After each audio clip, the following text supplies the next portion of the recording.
YouTube channel में। नमस्कार दोस्तों, स्वागत है आपका हमारे यूट्यूब चैनल में।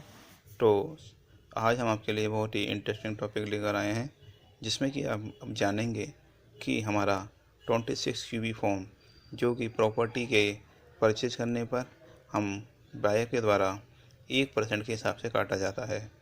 तो हमने पिछले वीडियो में इसके बारे में आपको बताया था कि यदि गलती से जो पेन सेलर का होता है, उस पेन पर अगर पेन नोट लिंक है आधार से, तो उस केस में क्या होता है कि उसका जो डिमांड होता है फॉर्म 26 की फाइल करने के बाद 20% की रेट से डिमांड जनरेट हो जाता है। और उस डिमांड को रिमूव करने के लिए अगर आप डिपार्टमेंट के TDS CPC के पोर्टल पर बात करेंगे, तो वहाँ पर एक ही उत्तर मिलेगा कि ये डिमांड आपको जमा करानी पड़ेगी।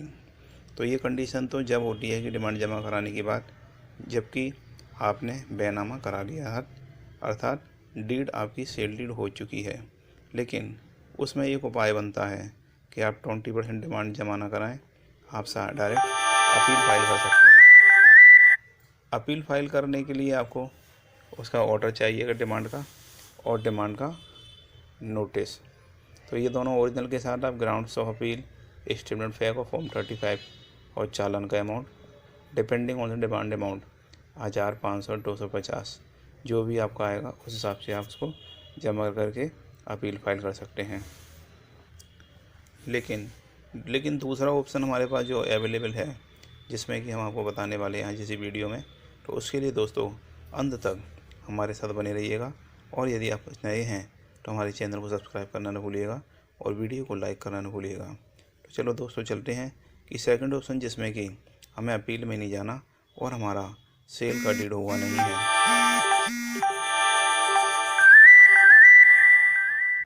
सेल का डीड हुआ नहीं है, केवल सेल एग्रीमेंट हुआ है। और वो सेल एग्रीमेंट के बेसिस पे हमने जो भी उसमें एडवांस मनी दी, उस बेसिस पे हमने 1% अपना TDS, हो सकता है पूरे लमसम अमाउंट, पूरी प्रॉपर्टी वैल्यू के अमाउंट में हमने जमा करा दिया हो। लेकिन हमने जब रिटर्न अप्स का फॉर्म 26 क्यू फाइल किया, तो उसमें जो डिमांड जनरेट हुई वो 20% की डिमांड जनरेट हुई। और डिपार्टमेंट ने बोला कि आपका अब कुछ नहीं हो सकता, जमा कराना ही पड़ेगा। तो हमारे पास केवल अपील में जाने का रास्ता था। लेकिन सेल एग्रीमेंट जो कि 20% डिमांड सेलर पे करने को तैयार नहीं होता, तो उस केस में सेल एग्रीमेंट कैंसिल कराने के लिए हम सेलर से रिक्वेस्ट कर सकते हैं। और अपने रिक्वेस्ट करने के लिए अगर वो sale agreement cancellation sale agreement बना देते हैं और हमारा जो पैसा एडवांस दिया था वो वापस हमारे अकाउंट में डलवा देते हैं, नेफ्ट के थ्रू या किसी भी माध्यम से, तो उस केस में अब हमारे पर एक अपॉर्चुनिटी आ जाती है कि हमारा जो 20% का डिमांड है उसको हम अपने ही द्वारा रिमूव कर सकते हैं ऑनलाइन फाइलिंग के द्वारा। तो उसके लिए जो प्रोसेस है उसको हम आपको काफ़ी डिटेल में बताने वाले हैं। तो अंत तक हमारे वीडियो के साथ बने रहिएगा और चैनल को सब्सक्राइब करना न भूलिएगा। तो चलते हैं दोस्तों, उसको कैसे हमें करेक्शन करना होगा।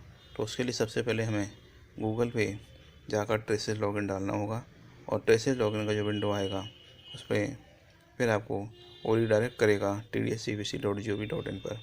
tdscpc.in पर आते ही एक छोटी सी विंडो आती है, उसमें कंटिन्यू पर क्लिक करना होगा। कंटिन्यू पर क्लिक करने के बाद आपको लॉगिन पर क्लिक करना होगा, और लॉगिन पर क्लिक करने के बाद आपको टैक्स पेयर वाले ऑप्शन पर क्लिक करके चेक बॉक्स पर उसका यूज़र ID, पासवर्ड और पेन ऑफ द पेयर जिसने भी पे किया है, ये जिसने भी चालान पे किया है उसकी पेन नंबर यहाँ डालकर कैप्चा डालना होगा। और कैप्चा डालने के बाद उसका लॉगिन विंडो खुल जाएगा। लॉगिन विंडो खुलने के बाद हमें स्टेटमेंट ऑब्लिक फॉर्म में जाना होगा, और रिक्वेस्ट फॉर करेक्शन के लिए वाला ऑप्शन जो आएगा उसमें क्लिक करना होगा। फिर हमारे पास जो विंडो खुल के आएगी उसमें 26 क्यूबी करेक्शन पर चेक बॉक्स पर हमें क्लिक करना होगा। और चेक बॉक्स पर क्लिक करने के बाद हमें काफ़ी सारी प्रॉब्लम्स अर्थात नोट्स जो भी हैं वो उसमें आएंगे, जिसमें बताया जाएगा कि हम इसको ज़्यादा डिटेल में नहीं पढ़ रहे हैं, क्योंकि अगर इसको पढ़ेंगे तो वीडियो ज़्यादा लंबा हो जाएगा। हो सकता है कि हम आगे इसके लिए आपको डिटेल वीडियो अलग से बनाएं। तो इस वीडियो को केवल हम करेक्शन के जो स्टेप्स हैं उसको बताने के लिए आपको ये आगे ले चलते हैं।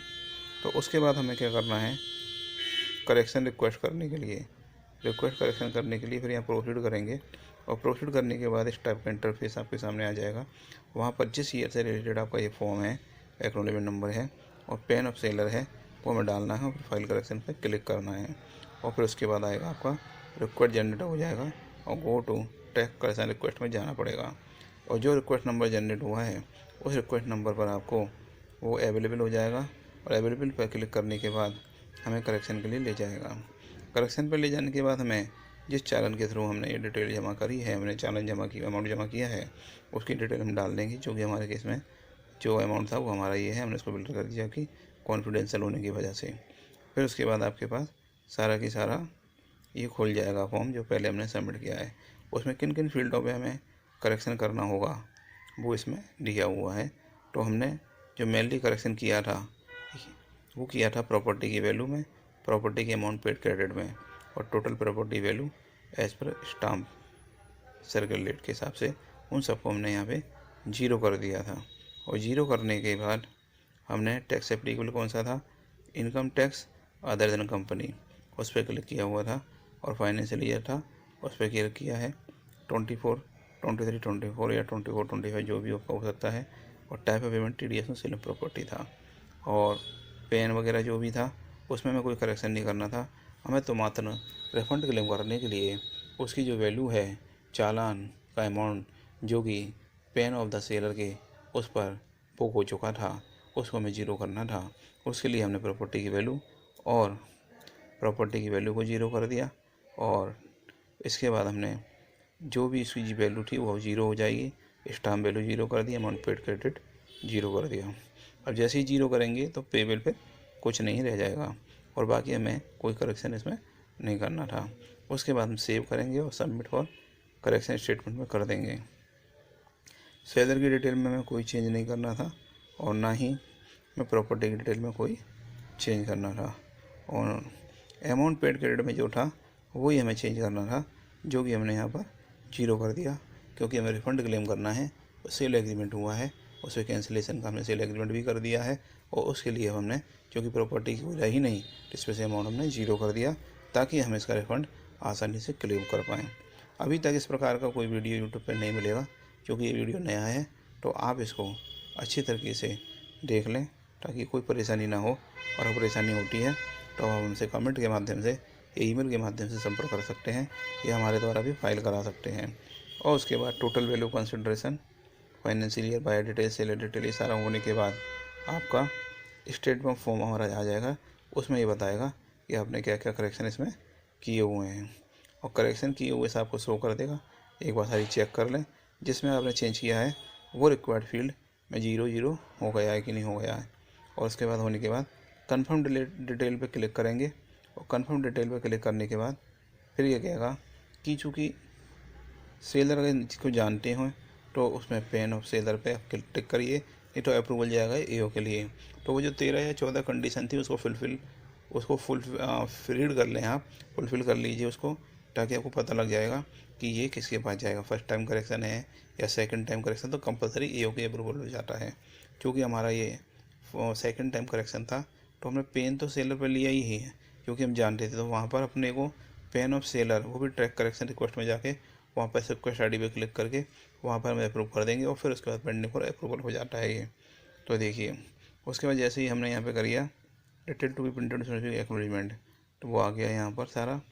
और उसके बाद कंटिन्यू पे क्लिक करने के बाद फिर आपका ये सबमिट हो जाएगा करेक्शन। कंटिन्यू करने के बाद फिर हम यहाँ पे ट्रैक करेक्शन रिक्वेस्ट में जा सकते हैं।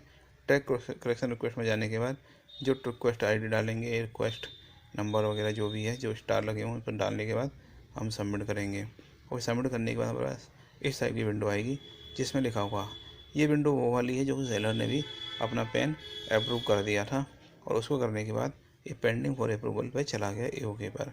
क्योंकि पेंडिंग चला गया अप्रूवल पे तो अब हमें AO से मिलना होगा और अपने सारे physical document related to correction, cancellation, चालान आदि सभी हमें AO को सबमिट करने होंगे ताकि उसको वेरीफाई कर ले कि कोई फेक हम रिफ़ंड क्लेम करने के लिए चालान को अनकंज्यूम तो नहीं कर रहे हैं। तो इस प्रकार की चीज़ें आपको AO के पास वेरीफाई करानी होगी।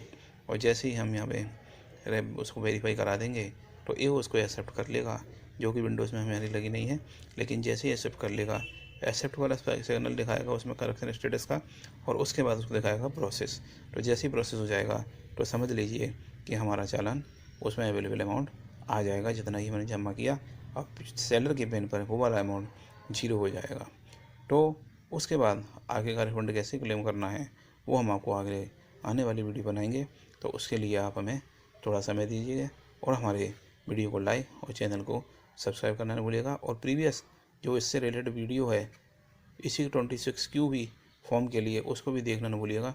आपने अंत तक हमारी वीडियो को देखा उसके लिए आपका धन्यवाद। और ऐसे ही वीडियो हम आपके लिए आगे लाते रहेंगे, तो हमारे चैनल पर बने रहिएगा ताकि हम आपको इसी प्रकार की वीडियो दे सकें। तो दोस्तों, इसी के साथ दोस्तों, जय जननी जय भारत। और अगर कोई आप हमसे सहायता चाहते हैं तो ईमेल और कमेंट के माध्यम से हमसे संपर्क कर सकते हैं। और हमारा स्टोर पर जाकर भी डॉक्यूमेंट, सैंपल, प्रोसेस सारे जो भी हैं वो मिल जाएंगे आपको। तो दोस्तों, जय जनीन, पुनः पुनः जय जनीन और जय